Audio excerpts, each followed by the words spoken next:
No no no no. দিদি বাড়িতে আছো? ও দিদি বাড়িতে আছো? হ্যাঁ বাড়িতে আছি, এসো। হ্যাঁ আসছি আসছি। আও ভাই এসো, বসো। হ্যাঁ আসছি আসছি। বসো বসো। বলছি তোমরা সবাই ভালো আছো তো? হ্যাঁ ভালো আছি। আমি একটু এসেছিলাম তোমার কাছে। No no no no. কি অসুবিধা বলো? এই অসুবিধে বলতে পারিবারিক অসুবিধে আর কি।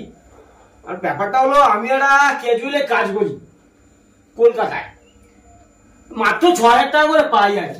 No no no. তো টাকাটা পেতেই মাত্র বাবা মার হাতে তুলে দিতে হয়।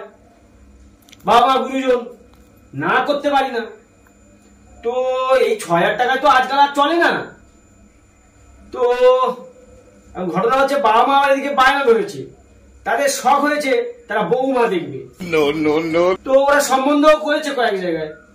মেয়ের বাবা বায়না ধরেছে যে ছেলে ক্যাজুয়ালে কাজ করে, মাত্র ৬,০০০ টাকা পায়, আজ আছে কাল নি কাজ, এই হাবেতে ছেলের হাতে মেয়ে দিতে পারবো না। মেয়ে দেবে না বলছে? হ্যাঁ সেরকমই তো বলেছে শুনলাম। ও আজকালও তো মেয়েরও খুব টান। হ্যাঁ মেয়ে আমি শুনেছি নাকি পাওয়া যায় না, তাও কয়েকটা সম্বন্ধ করেছিল। তো মেয়ের বাবা বেঁকে বসেছে, বলছে না ওই হাবেতে ছেলের হাতে দেওয়া যাবে না। তা বাবা তোমার বাড়িটা কোথায়? আমার বাড়িটা ওই গড়িয়ায়। গড়িয়ায় একটা ৫ কাঠা জায়গা আছে। সেই ৫ কাঠার এক ধারে 2 বেডরুম 2টো ঘর করা আছে, বাকি জায়গা পড়েই আছে। তো এরকমই অবস্থা। তো ও বাবা, তাহলে তো তুমি রাজা। রাজা? রাজা রাজা? আরে গড়িয়ার মতো জায়গায় ৫ কাঠা জায়গা, তোমার পয়সা খায় কে? সে কি বলছো?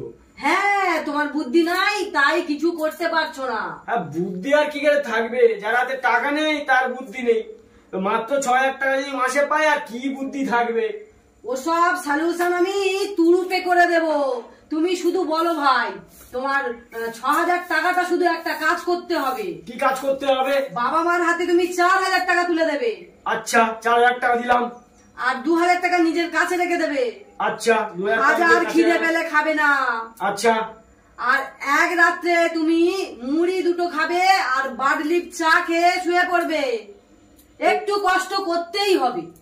ও বাবা, না খেয়ে মরতে হবে দেখছি। না না, এক আধ দিন একটু কষ্ট করলে কেষ্টই পাবে।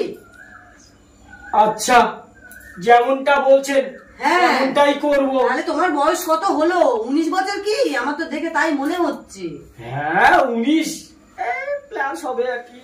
আচ্ছা আচ্ছা, তাহলে তুমি এক কাজ করো না ভাই, ২ বছর তুমি ২,০০০ টাকা করে জমাতে থাকো। হ্যাঁ আর ৪,০০০ টাকা করে বাবা মার দাও। হ্যাঁ দিয়ে এবারে ওই টাকাটা জমিয়ে জমিয়ে ২ বছরে তোমার ১২ দুগুণে ২৪, আর ১২ দুগুণে ২৪, ৪৮,০০০ হলো। ৪৮,০০০ টাকা কোন বিল্ডারের হাতে তুলে দাও। আচ্ছা। দিয়ে তোমার ওই ৫ কাঠা জায়গায় ৪খানা ঘর ভাড়া তৈরি করো। তাই? হ্যাঁ ভালো বলেছেন তো, ভাগ্যিস আপনার কাছে এসেছিলাম তাই। হ্যাঁ তুমি আসবে, বুদ্ধি দেব, তুমি অনেক উপরে উঠে যাবে। হ্যাঁ উপরে উঠতে পারবো একদম। আচ্ছা এবার থেকে সবসময় আসবো। হ্যাঁ ওই ৪টে ঘর করে ভাড়াই দিলে তাহলে ৬,০০০ টাকা মাসে পাচ্ছ। মাসে? হ্যাঁ তাহলে তোমার ওই ৪,০০০ টাকা করে যে মায়ের দিচ্ছিলে ওটা ৬,০০০ টাকা দিয়ে দিলে। হ্যাঁ ৬,০০০ টাকা। এবারে সে ঘর ভাড়া ৬,০০০ টাকাটা তুমি পাচ্ছি।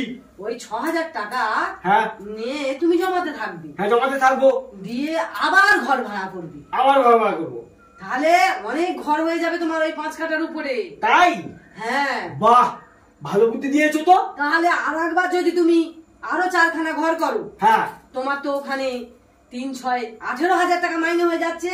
হ্যাঁ তখন মেয়ের বাবা তো মেয়ে দেবে, সঙ্গে রইলো ৫ কাঠা জায়গা। হ্যাঁ তাহলে মেয়ের অভাব আছে, ঠিক দিয়ে দেবে কেউ না। ঠিক কথা, ঠিক বুদ্ধি দিয়েছো। আগে কেন তোমার কাছে আসিনি? শুধু শুধু কয়েক বছর পরে পরে ঝাড় খেলাম, আর মা বাবা খালি বলে বউ আন বউ আন। বউ আনবো যে, টাকাটা কোথায়? ৪,০০০ টাকা দেবো, এর বেশি কিন্তু একটাও টাকা দিতে পারবো না। ঠিক আছে, আমি এবারে স্টেট ওয়ে বলে দেবো বাবা মাকে ৪,০০০-এর বেশি আমি দিতে পারবো না। আর মনে করে এক রাত্রি মুড়ি আর বাদলির চা খেয়ে শুয়ে পড়বে। ঠিক আছে, কি আর করা যাবে, এক রাত্রি মুড়ি বাদলির চা আমি খাবোই।